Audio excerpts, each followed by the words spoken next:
This is a 2017 Audi R8 V10 Plus. 10 years ago, when the R8 first came out, there was just a V8 engine. There was no V10, and there was no Plus. And the original R8 had a base price of only $110,000. Right now, this one is available for sale, and its sticker price is almost double that, just a little over $200,000. So today, I'm going to show you why the R8 has gotten so expensive. I'll start with the most obvious thing, the engine. Now, the original R8 V8 back in 2008 had only 420 horsepower, which isn't really all that much by modern standards. This thing has a 5.2-liter V10 with 610 horsepower, which is massive. And trust me, that isn't even close to the only difference. To find out all the other reasons why the R8 has gotten so expensive, I'm going to show you around this thing. I'm going to give you a tour and show you all of its cool quirks and weird features. Then I'm going to get it out on the road and drive it. And finally, I'm going to give it a Doug score. I should mention that I've borrowed this R8 from Audi Bridgewater here in New Jersey, and they have two brand new R8s currently in stock. They also have a bunch of the newly redesigned SQ5s, and I'll consider today a huge success if I can walk out of here without impulsively buying one. Now, on to the quirks. I'll start on the outside with the R8's door handles. Now, I praised the old R8 because it hadn't yet succumbed to the industry trend of putting weird door handles on exotic cars. Well, the new R8 has kind of a weird door handle. You'll notice you don't see it when you first look at the car. It's just flush and beautiful.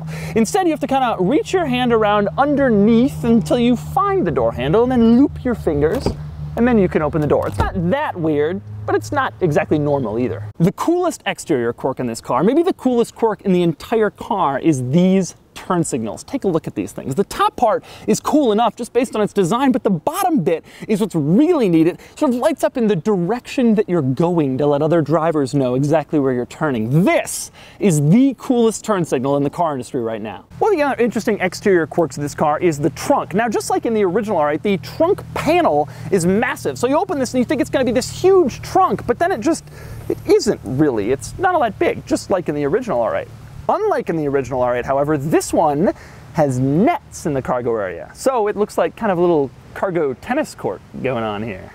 Moving on to the interior, my favorite thing you notice the second you get inside the car is this floating array of climate controls. This is so cool. They look really futuristic, and most importantly, they feel amazing. They're not jiggly at all like you'd expect, considering they just kind of dangle there. It's really good design, and it's really well built. Another thing about these climate control buttons, they're not just attractive, they are tremendously intuitive. If you work for a car company as an engineer in the climate control buttons department, take notes. On the left, air conditioning speed. Turn it up for more, turn it down for less. That's easy. In the middle, temperature. Up for more, down for less. And the button on the right directs where the air goes. As you move it, you change where the air comes out. And there's a little diagram there that shows where the air comes out each time you move it. It is brilliant. On the bottom, if you want defrost, off, or the rear defroster, you press those buttons. It's an entire climate control system summarized in 3 buttons and 3 switches. So how come in every other car is there so much stuff? They should all be just like this. Next up, let's talk about the steering wheel. Now, every exotic car is trying to get more and more stuff on the steering wheel so you don't have to take your hands off the wheel. And this one is no exception, but this car has some especially interesting things on its steering wheel. On the right, you have the bright red engine start-stop button. That is to be expected. Less expected is right below it. That's the exhaust button. You want more exhaust? Just push it. It even looks like a little exhaust. On the other side, there's a button with a checkered flag on it. That button initiates launch control. And above that, you have the drive select button where you can choose between all of the car's drive modes. Of course, there's also the usual smattering of cruise control and infotainment and radio volume buttons. And then at the top, there are the paddles. These days, exotic car steering wheels are getting more and more complicated, and the R8s is no exception. Another interesting feature of this car, located right here behind the driver's seat, is the hood release button. Now, that might not sound all that interesting, but check this out. You buy a new car, you probably don't have to get under the hood all that often, and it's all under warranty. The dealer does all that stuff for you. But push the hood release button in this car.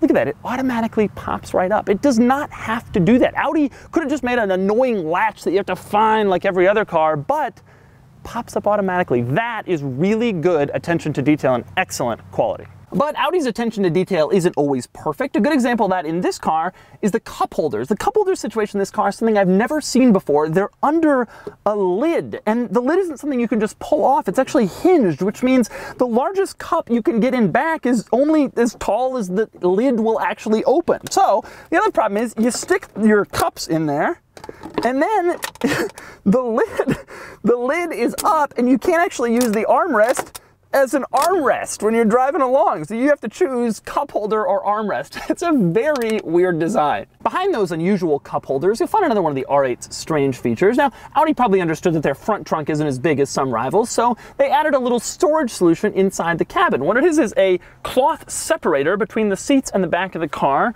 where you can put stuff behind. The weird thing about this particular separator is that it has little zippered pockets for stuff you don't want to move around. It's actually a pretty good solution, although an unusual one in an exotic sports car. But back to Audi's excellent attention to detail. When the car is in park, a little red P appears right here next to the gear selector. But the second you move the car out of park, the P disappears. The whole gear just is gone, so you never have to think about the travesty of parking your R8. It's something small that most people would notice, but I personally think it's kind of cool. When you want to park the car again, you press the P button on the gear selector and the P pops right back up. But the coolest part of this interior is by far the gauge cluster, which is undoubtedly the most advanced gauge cluster in the car industry right now. Now, I know it's used in a lot of modern Audis, but in case you haven't seen it, allow me to walk you through some of the coolest things about it. Let's start with the fact that it's just a giant screen, no gauges, and completely configurable. You want your tachometer to take up most of it? That's fine. You want your phone contacts and call info? That's fine too. But check out the coolest part. This giant 3D map literally shows you where you are, and it's oriented in the direction you're pointing. Look up, that's where you are. Look down, that's where you are too. You can also adjust that center display screen down here with these buttons in the center console. Maybe the coolest part is the typing feature. Want to tell the navigation system to take you somewhere? You don't need to mess with scrolling through a keyboard or trying to get it to recognize your voice. Just use this thing down here to type what you want. It's amazingly easy. This is a feature only a few navigation systems have right now, but they will all have it soon. Even deleting is intuitive. Just swipe your hand back and it deletes the last character you typed. Between that and the display located right below your line of sight, it's probably the first navigation system that's easier to use than just plugging the destination into your phone. So the R8 has a surprising amount of cool features and weird quirks, and now it's time to get it out on the road and drive it. For more of my R8 experience, click the link below to go to autotrader.com/oversteer, where I've got a column with more of my thoughts on the R8, and I've got a list of the cheapest V10 powered cars currently listed for sale on AutoTrader.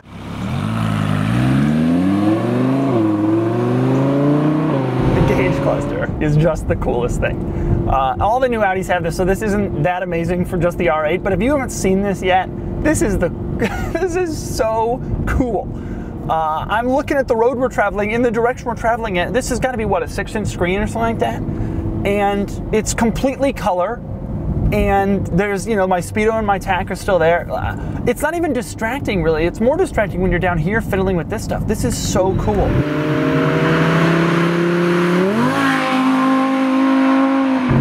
Really fast shifts in this car.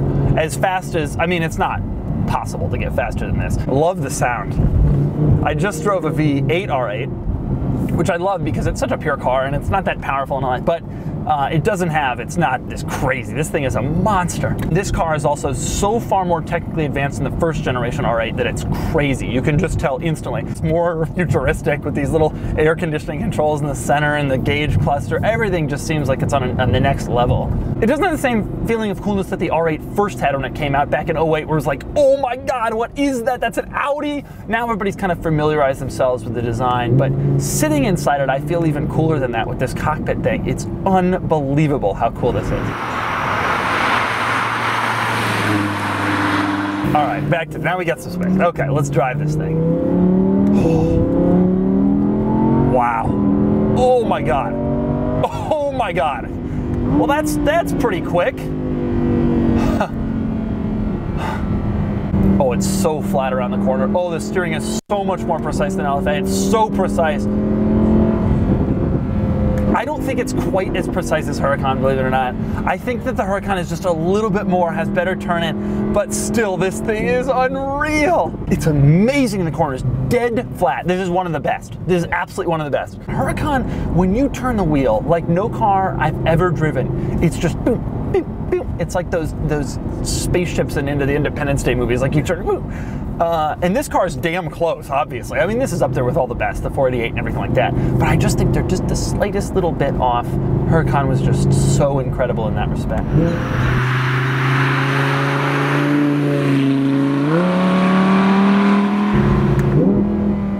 Okay, let's give it a shot here.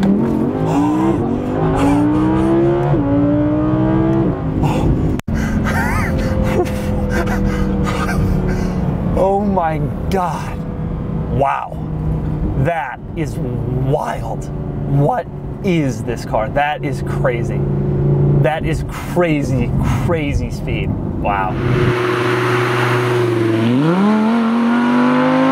I'll tell you, that was some of the sharpest acceleration I've ever felt. Now, I have to admit, I cheated and looked up this car 0 to 60 before I came here, and I know that this car is actually one of the quickest cars ever sold. This car does 0 to 60 in something like 2.9, 2.8 seconds, which is up there with, I mean, that's quicker than 488, partially, I presume, because it has an all-wheel drive start.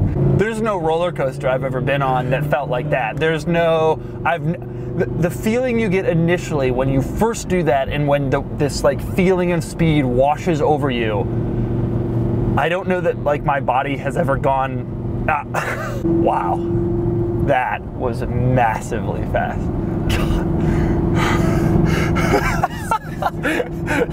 I mean, I'm spoiled because I've driven all these cars, and that's true in all of them, but just FYI, this one is on that level. It's just like the 488 and all that stuff, which, you know, 10 years ago when the R8 came out, you didn't say that about it. You said, oh, that is a 911 turbo competitor. Now this car is squarely a Ferrari 488 Huracan competitor on that level.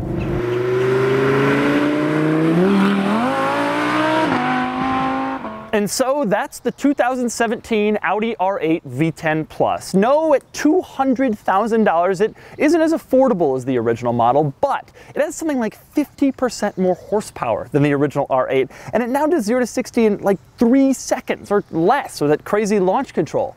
It's like the little sports car that grew up and went through school and has emerged a full-fledged exotic supercar. And now, time to give it a Doug score. Starting with the weekend categories and styling, the R8 V10 Plus is an attractive car, certainly in the upper echelons, but not one of the all-time greats. It gets an 8 out of 10. In terms of acceleration, the R8 V10 Plus does 0 to 60 in 2.8 seconds, and it's probably the fastest car I've ever driven. It gets and earns a 10 out of 10.